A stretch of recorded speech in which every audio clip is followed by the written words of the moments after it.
Halo semuanya, kembali lagi bersama Kang Gap. Kali ini aku mau rangkum kisah rakyat Jepang dari studio Ghibli, yaitu cerita tentang Putri Kaguya. Tanpa basa-basi, langsung aja ya.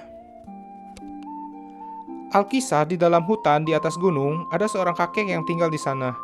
Dia setiap hari mengumpulkan bambu sebagai mata pencahariannya. Pada suatu hari, sang kakek tiba-tiba melihat sesuatu yang bercahaya di dalam hutan bambu. Dia pun penasaran dan mendatanginya. Begitu mendekat, tiba-tiba sekuncup pohon bambu yang bersinar itu seketika menjadi besar dan terbuka. Ternyata di dalamnya ada seorang anak perempuan yang cantik. Anak perempuan ini sangat kecil, hanya seukuran telapak tangan orang dewasa. Sang kakek pun memeluknya. Dia merasa anak ini adalah anugerah dari Yang Maha Kuasa karena dia memang tidak punya anak. Lalu dia membawanya pulang.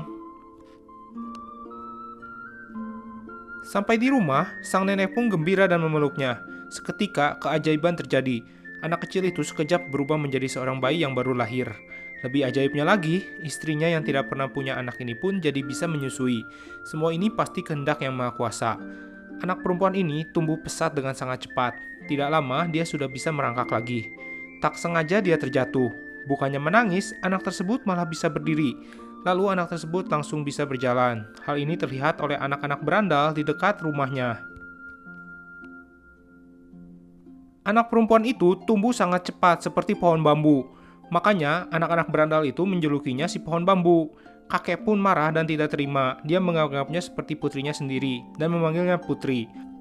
Suatu hari, sang putri ikut kakek untuk mencari bambu ke hutan. Saat si kakek meleng dan memotong bambu, sang putri bermain di sekitarnya dan bermain bersama anak-anak babi hutan. Tanpa disadari, ibu babi hutan marah dan akan menyerangnya. Tetapi saat itu, untungnya ada anak laki-laki yang datang menyelamatkannya. Nyaris saja. Ketika diselamatkan, tiba-tiba dia bertambah besar lagi. Tapi anak-anak berendal tersebut tidak mempedulikannya. Toh mereka kan masih anak-anak. Mereka pun bermain bergembira bersama. Mereka bersama-sama menyanyikan lagu anak-anak. Tiba-tiba sang putri malah menyanyikan lagu lain dengan irama yang sangat sedih. Dia menyanyi dan tanpa sadar dia mengalirkan air mata. Entah apa yang membuatnya menangis. Saat itu sang kakek memotong sebuah bambu dan menemukan emas di dalamnya. Hari demi hari pun berlalu. Kaguya dengan Sutemaru pun semakin dekat. Sang kakek memotong bambu lagi dan tiba-tiba ada baju berjub bersinar yang keluar darinya. Sang kakek pun menyimpulkan bahwa Yang Maha Kuasa memberikan emas dan baju tersebut untuk membesarkan putri dengan baik.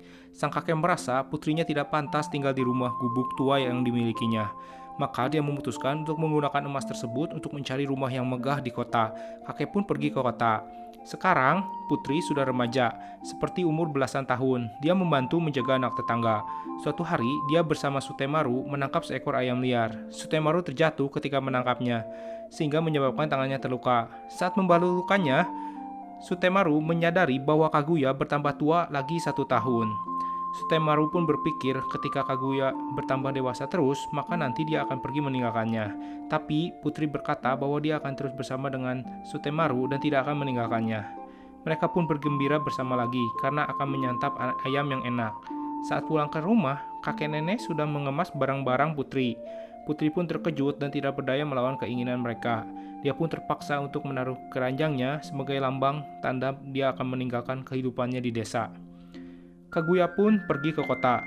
Dia sekarang tinggal di rumah yang mewah dan ada pelayan yang melayaninya. Ayah ibunya sekarang terlihat aneh dengan riasannya yang sangat nyentrik. Putri tapi masih tetap bergembira ketika melihat baju gemerlapan yang disiapkan untuknya. Hal ini membuat ayah ibunya merasa bahwa keputusannya sangat tepat untuk membawa putri ke kota. Kakek neneknya pun menyewa seorang guru untuk mengajari putri tingkah laku tata sopan orang berkelas selayaknya seorang putri. Sejak saat itu, putri pun setiap hari dipaksa belajar macam-macam, mulai dari seni melukis, alat musik. Meskipun putri terlihat enggan untuk belajar, tetapi putri adalah anak berbakat. Dia dengan cepat menguasai dengan mahir alat musik dan seni melukis tersebut. Suatu hari, putri datang bulan untuk pertama kalinya. Sang kakek sangat gembira mendengarnya dan ingin menyelenggarakan pesta meriah untuk menyambut tandanya putri beranjak dewasa. Dia pun mencari orang hebat di kota bernama Inbe untuk memberikan nama putri untuknya. Tetapi, putri malah tidak senang. Ibunya pun tidak bisa berbuat apa-apa akan hal ini. Dia menolak untuk mencabut alisnya dan mewarnai giginya. Hal ini merupakan standar kecantikan seorang putri pada zaman itu. Inbe pun datang. Dia pun terkaget dan terpesona melihat kecantikan putri tersebut yang bersinar-sinar, dan akhirnya memberikan nama Putri Kaguya. Maka pesta pun diselenggarakan. Banyak orang penting berjabat hadir di pesta tersebut. Meskipun itu pesta untuk Putri Kaguya, tetapi dia hanya boleh berdiam diri di dalam kamar. Saat itu, orang-orang mulai penasaran dengan Putri Kaguya. Mereka berpikir, apa jangan-jangan Putri Kaguya adalah putri palsu yang sebenarnya buruk rupa? Mendengar hal ini, Putri Kaguya marah dan lari keluar. Di bawah sinar bulan, dia lari dengan cepat kembali ke gunung kampung halamannya. Dia mencari Sutemaru, tetapi mendapati bahwa mereka sudah pindah dari sana. Kaguya merasa kecewa dan sedih sampai dia terjatuh tak berdaya. Dia pun tak sadarkan diri. Begitu membuka mata, ternyata dia masih berada di dalam kamar. Jadi, apakah semua itu adalah mimpi? Padahal terasa sangat nyata. Dan akhirnya ada 5 orang pangeran yang datang. Jadi untuk memilihnya, Kaguya meminta mereka untuk membawa kemari harta berharga yang baru saja diceritakan oleh mereka sebagai bukti ketulusan para pelamar tersebut. Alhasil, 5 orang pangeran tersebut tidak mungkin membawa harta berharga ilusi tersebut. Mereka pun pulang dengan kecewa. Saat di perjalanan pulang ke rumah, Kaguya tiba-tiba mendengar orang memanggil nama Sutemaru. Ternyata Sutemaru yang sudah lama berpisah dengannya tengah dikejar karena mencuri ayam. Sutemaru seketika terpatung ketika melihat Kaguya. Akhirnya dia tertangkap dan dipukuli. Kaguya anehnya malah diam saja dan tidak bisa berbuat apa-apa. 3 tahun pun berlalu. Pangeran Kuramochi yang dulu pun datang membawa benda berharga yang dijanjikannya. Dia pun bercerita tentang bagaimana dia mendapatkan pohon bonsai dari Gunung Morai tersebut. Tiba-tiba di luar ada kegaduhan. Ternyata pohon bonsai tersebut dibuat oleh orang dan mereka belum dibayar sepeser pun. Mendengar hal itu, pangeran penipu itu pun segera lari menyelamatkan diri. Kaguya yang baik hati pun membayar biaya para pengrajin tersebut. Selanjutnya, satu persatu pangeran datang membawa benda berharga yang dijanjikannya. Tapi tak ada satupun yang berhasil karena barang yang mereka bawa semuanya palsu. Pangeran keempat membawa sebuah bunga anggrek untuk Kaguya sebagai lambang kesetiaan baginya. Pangeran ingin hidup sederhana bersama dengan Kaguya di alam bebas yang penuh dengan bunga yang cantik. Kaguya memikirkannya dan hatinya pun tersentuh mendengar kata pangeran ini. Tetapi ketika hendak menjawab pangeran tersebut, ibunya sudah menyiapkan taktik yaitu berupa wanita yang jelek untuknya. Pangeran terkejut ketika melihatnya dan lari terbirit-birit. Tidak lama kemudian, pangeran kelima, Isona Kami, berusaha mengambil anak burung walet untuk Kaguya. Tidak sengaja dia terjatuh dan meninggal. Kabar ini membuat Putri Kaguya terpukul sangat berat. Dia berkata bahwa semua yang ada di sekitarnya adalah palsu, termasuk dirinya, yang hanya bisa memberikan petaka bagi orang lain. Mulai dari Sutemaru sampai pangeran kelima tadi.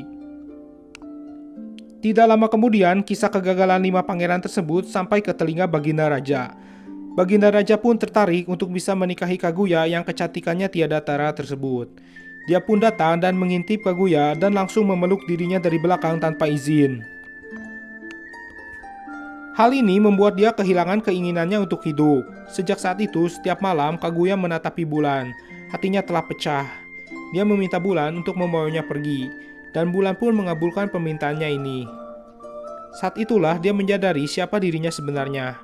Kaguya ternyata bukanlah orang biasa, tetapi dia adalah dewi yang turun dari istana bulan. Dia datang karena ingin merasakan hidup seperti orang biasa, seperti layaknya lagu tersebut. Saat di Istana Bulan, Kaguya pernah mendengar lagu itu dinyanyikan oleh orang yang pernah turun ke bumi juga. Hal ini membuat Kaguya penasaran, apa sebenarnya yang bisa membuat orang tersebut merindukan bumi. Dewi Bulan tidak diperkenankan untuk memiliki keinginan duniawi. Maka dari itu, Kaguya dihukum dengan cara dikirim ke bumi. Kaguya pun teringat bahwa bulan akan menjemputnya kembali pada tanggal 15 bulan 8. Kaguya pun menangis karena tidak ingin meninggalkan ibu dan ayahnya. Sang kakek pun tersedih mendengar bahwa Kaguya akan meninggalkannya. Kakek pun mengerahkan orang-orang untuk membangun pertahanan rumahnya, untuk mencegah ada orang yang masuk membawa Kaguya.